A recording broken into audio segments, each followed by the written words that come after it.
Right, lads, today we have a Star Wars movie tier list, so let's just get into it. Rogue One. Saw this in cinemas when it first released. Pretty damn good movie, not gonna lie. I really like Rogue One. I think it's probably by far the best spin-off. Well, it's not really a spin-off, but you get what I mean. It's not a mainline movie. I think it's by far the best out of those, and the best movie that Disney ever made. So, for Star Wars. So, yeah. Next up, we got Revenge of the Sith, and bro, does this need debate? This is one of the best Star Wars movies of all time. A lot of people now say that's their favorite. My favorite is still Empire. We get onto that later, but Revenge of the Sith is still incredible. So it's got to go for the S. Now, controversial opinion. It's not as bad as it is, as everybody says it is. Don't get me wrong. There is a lot wrong with this movie. Hayden Christensen as Anakin. Not gonna lie, he doesn't work for me in this movie. I don't really like his performance. But and the plot is like it doesn't work as a film. But I like Attack of the Clones. So it's got to go into B. Another B tier movie. We got The Phantom Menace. I actually prefer it over Attack of the Clones, so I'll put it at the top of B for the moment. It might remain there. I don't know, but I prefer it to Attack of the Clones. Duel of the Fates is incredible. Literally the soundtrack, the fighting, everything about that sequence is great. But unfortunately, it's like one scene in the film, and I'm not gonna lie, there is a bit wrong with this film. Lots of people don't like Jar Jar. I just find him a bit annoying. I don't really care that much either way about him, but I can see why loads of people don't like him. Luckily, his role gets taken down dramatically in Attack of the Clones and Revenge of the Sith, but the damage was sort of already done. But I think it's a fine film, so it gets a B. I'm pretty sure this is the holiday special. I have seen this on YouTube. No, this is Ewok. Yeah, I was gonna say, I don't think this was the holiday special was a movie. Ewok, never saw it. F tier. If you're nostalgic for this film, I'm sorry, but I've never seen it. So we use F. No, it gets a D tier, because we'll come on to the F later. Same with whatever the fuck that is. I'm sorry if you really like these films. I've never encountered someone who likes them, and I don't think many people actually know of them. I know of Ewok beforehand. I probably know that one. But I can't remember the name. So it goes into D. I've never seen either of them. Here we go with the F tier. This film has so many things wrong with it. So many things wrong with it. And it's a shame because this might be controversial, but B tier for The Force Awakens, it's not terrible. I'd say it's by far the strongest out of the sequel trilogy, probably because it played it really safe, but it's not that bad. But compared, I would watch The Force Awakens over The Rise of Skywalker or The Last Jedi any day. Like, I actually feel some nostalgia to the Force Awakens for some reason. Probably because I went to see it in films, in the theater when it first released, and we got it on the CD. That feels weird to say now. We got it as a CD, and we would watch it from time to time every now and then. So I feel a bit of nostalgia for this film, but it's just mid. Finn was so promising, and then they just butchered his character. Like, I would love for Finn to be a Jedi. I think that could be really cool. But they decided to butcher his character in the next few installments, and it was, even in the film itself, even in The Force Awakens, some seeds were already being planted, bro, because why when he goes to escape does he cheer at the fact he's just killed so many of his friends? Like, it makes no sense. You would think he'd be like remorseful. You'd think he probably tried to do something, and try to like tell the resistance. So yeah, guys, lots of these guys are just brainwashed. Like, we really shouldn't kill them. That, they're not necessarily that bad. But no, and he's fully on board with blowing up an entire planet that he knows loads of them are on. It makes no sense to me. But and then he does nothing about it later on. I'm pretty sure in the fucking Last Jedi, apart from the scene like right at the end when he infiltrates the First Order base or whatever, they completely forgot he was a stormtrooper, and then in the Rise of Skywalker they were like, oh shit, guys, we gotta make a reference to Finn being a stormtrooper. I know, let's introduce more ex-stormtroopers, and I thought that was an interesting idea. Unfortunately, none of them were interesting at all. Like, I really couldn't care less about these people. And I thought Finn was so promising, and they completely dropped the ball with his character. So that's another reason as to why The Rise of Skywalker gets an F tier. A New Hope, easy, solid A. And this is a good film. I really like The New Hope. It's better than Rogue One, and this is the film that started all of it. And I think, if this film had failed, then there would be no more Star Wars. Like, it would have been, they might have done a few things for it, but had this film failed, nothing else would have come from it. So it was a really good thing that it worked out. And New Hope is really good. There's not much more to say. Everyone knows New Hope is good. I think everyone has sort of agreed that it is the worst of the original trilogy. Not to say it's bad, but like, Return of the Jedi is pretty damn good. And like I said, Empire is my favorite. So, I regard it at least as the worst of the original trilogy. But it is really solid. So, you can't put A New Hope any lower than A. Like, there's an argument for putting in an S, and honestly, I might later on, but for the moment, I'll put it at A. But now moving on to, is it worse than Rise of Skywalker? I don't think it is.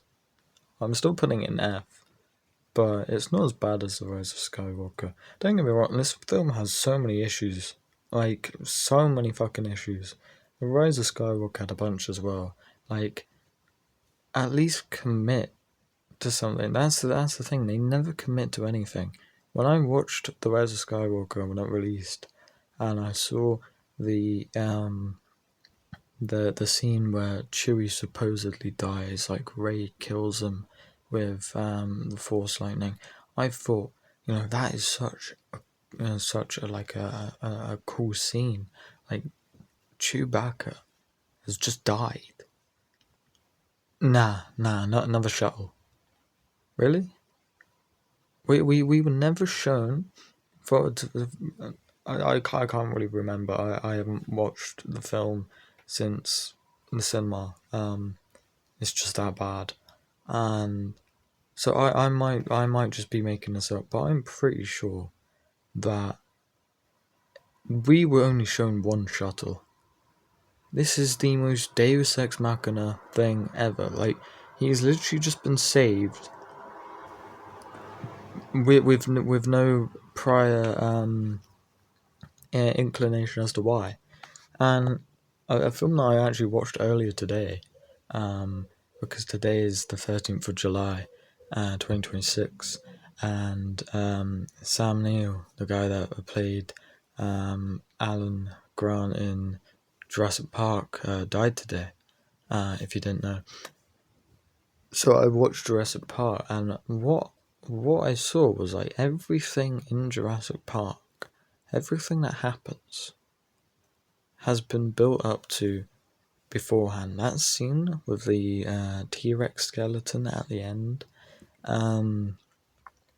where they get out, it's the penultimate scene, and they have to go through the T-Rex skeleton, then they get attacked by the Velociraptors, and the T-Rex saves them.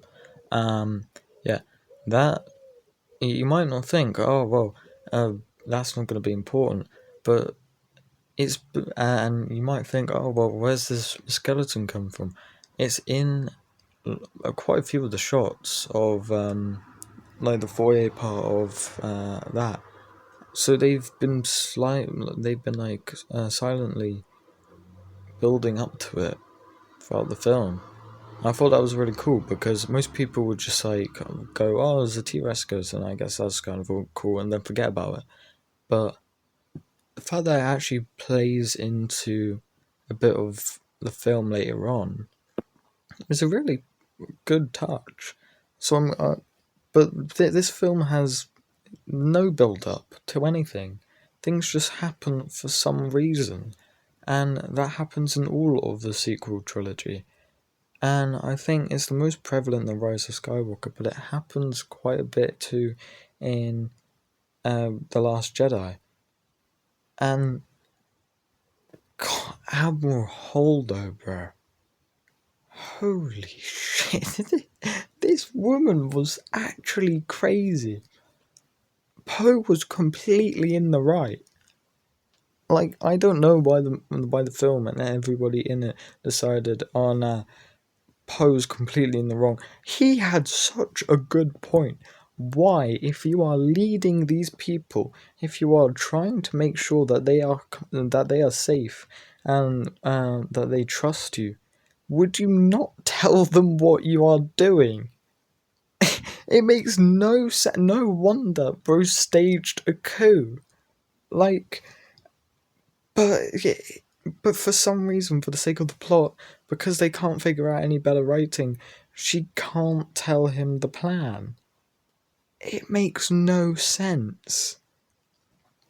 And like, it it's just terrible. It's awful. So yeah, it gets an F tier as well. Mandalorian and Grogu. This film was just mid. I don't really have anything to say about it. It was such a turn your brain off film. I watched it and I was like, okay. Literally, that was my reaction. I couldn't care less.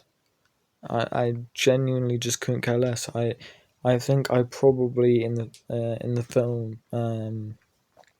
place theatre. What? Sorry, but I just can't speak today. In the theatre, I'd probably just sat there thinking of other things. To be honest, and that's not common for me. Even if the film is like pretty bad, I try to focus as much as possible on it because I want to give it a chance, you know. But it was just not interesting to me, and I don't know about you, but I don't like Grogu. I thought he was alright in the first season of The Mandalorian. I thought the second season of The Mandalorian, where he goes off with Groot. Groot? What the fuck? He goes off with Luke. Um, that's a completely different thing. Where he goes off with Luke. I thought that was a good touch. And then, ever since Mando 2.5 and the Book of Boba Fett, I've just not liked him. I don't know why. I just see him as a merchandising opportunity and nothing else. He's just not an interesting character to me for some reason. So, and I think the only sort of interesting thing about this film was Mando. But like, even him, to be honest, like, I just didn't really care about this film. So I wouldn't say it's terrible. I'd say it's alright. Um, but that's all I really say about it. It's just odd to me. And they brought back Embo. And that's probably the best thing about this film. They brought back the goat. Embo is my goat, bro. I love Embo so much. I was so glad he was in the film. To be honest, I cannot remember anything about his scenes. I genuinely just can't. But yeah, they brought the goat back, so that gives it extra points, I suppose. Um, Return of the Jedi. Um, I'm gonna reserve S for Empire and Revenge of the Sith. So, Return of the Jedi will get at the top of A. This is a good film. I really liked the Vader and Luke duel at the end of the film. And Vader's redemption, you know. And that was the end of Palpatine. He was never seen again. The galaxy was completely safe after that. He was never seen again. That's another reason as to why that film is just not good. I'm pretty sure they brought it back in Fortnite. Like they literally teased him in Fortnite. In fact, no, I know they did because I watched it. I watched it live. I was there for the live event. But shit. Um, but yeah, nah. That should have been the end of Palpatine. Like he came back using the same method, cloning, in the comics. But I always liked the idea that Vader's final act was to finally kill Palpatine and turn back to the light side, and put an end to Palpatine for once and for all. But that's just not the case anymore. So yeah, it's a bit unfortunate, but I suppose it makes sense for the character. Um, but Return of the Jedi as a whole it's a good film. Um, to be honest, I'd say it's, for me at least, the least memorable out of the three, which is weird because I do prefer it to A New Hope. But I think A New Hope is more iconic than Return, because Return has a lot of really iconic things like for example, the Luke and Vader duel. But you know, A New Hope sort of has to be iconic because it's the one that started everything. So it has to be the one of the most memorable Star Wars films. So I think, it's better, but it's the least memorable. Yeah. Solo. Pretty good. Well, yeah, I think Solo's alright. Lots of people like to just say that this film is sort of mid. I'd say it's actually a fine film. I don't really see much wrong with Solo. Don't get me wrong, there are things that are pretty wrong with it. I don't really like. I can't really remember his name, but it's the guy that we see Han with throughout the whole film, and then betrays him at the end. And he literally says the line, "Well, listen closely, because now I'm gonna tell you the most important part." And then Han shoots him, which I mean makes sense for the character, but why is that his last line? Why is it just doesn't make sense. It's not a good death scene. It's really not. Um, and not gonna lie, I couldn't really care less about the whole Crimson Dawn bit. But that might just be me, but I just don't really mind them. I thought Kira was alright. I liked Kira, but Dryden Voss, nah, he was alright in Shadowlord, but still. And I get why they brought Mole in, because he's the leader of Crimson Dawn, but to be honest, I don't really think he actually needed to be in the film. Like, he literally just says, "Oh, well done, Kira," or something, and then ignites his lightsaber for some reason. Like, why? Why? Um, but I'd say, and they also like explain things that just don't need to be explained. Um, like for example, I think something that does need to be explained is like how Han and Chewie met. You could do the film with them already being partners, but I think most people would want how they met. So I think that is something that needs to be explained. How Han got his name, though, I don't think anyone was thinking about how he got his name when they first heard about this film. I just assumed his name was Han Solo the entire time. But apparently, no, it was given to him by an Imperial when he went to join the Empire. So, yeah. But yeah, it's a fun film, to be honest. I quite like it, but there are a few things wrong with it, so it's fine. Here we are, the goat of all Star Wars movies. Some might say Revenge of the Sith is better, but I gotta go with Empire. This is, I think, the first Star Wars film that I ever watched, and I can't fact check that, to be honest. I watched all of them when I was like 3, and then the sequels came out a bit after, but um, and probably earlier than that actually. But this is my favorite Star Wars film. It's such a good film, and I have a 1981 80 toy Walker actually in the corner of my room. It was my dad's, and it's the coolest thing I own. So I have this movie to thank for that. So yeah, and then we got the fucking Clone Wars movie.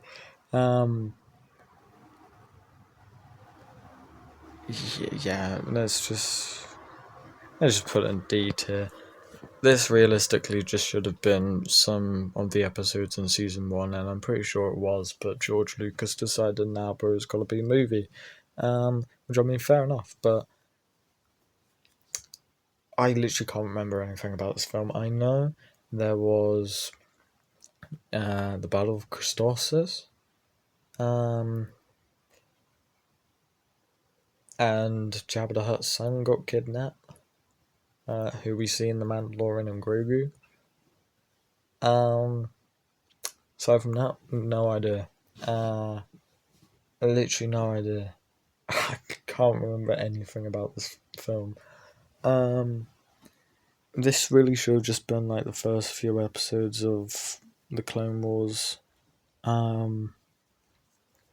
this movie was a disaster, financially, and I just think. Well, I mean, a lot of this might be a hot take, but a lot of early Clone Wars just didn't really land for me. Some of it, like Rookies, for example, really good, really really good. I like Rookies a lot. Um, but for example, what's it? It's the one where I think it might actually be the first fucking episode. It's the Yoda one. He's on that planet with those Watto aliens, and Dooku's there, and he's got to get to the senator or something before um, Dooku convinces him to join the Separatist. I can't really be bothered about that. Most of it is forgettable. I wouldn't say it's necessarily bad, but I'd just say it's forgettable. I'd say Clone Wars only really starts to pick up. Well, like I said, this is a hot take, but I'd say Clone Wars only really starts to pick up around uh, the beginning of season 3. Um, Now I'm gonna get stoned to death, but I'm sorry, guys. And the Martez sisters in season 7. I think so many people have brainwashed themselves into believing that season 7 is the best season of the Clone Wars purely because of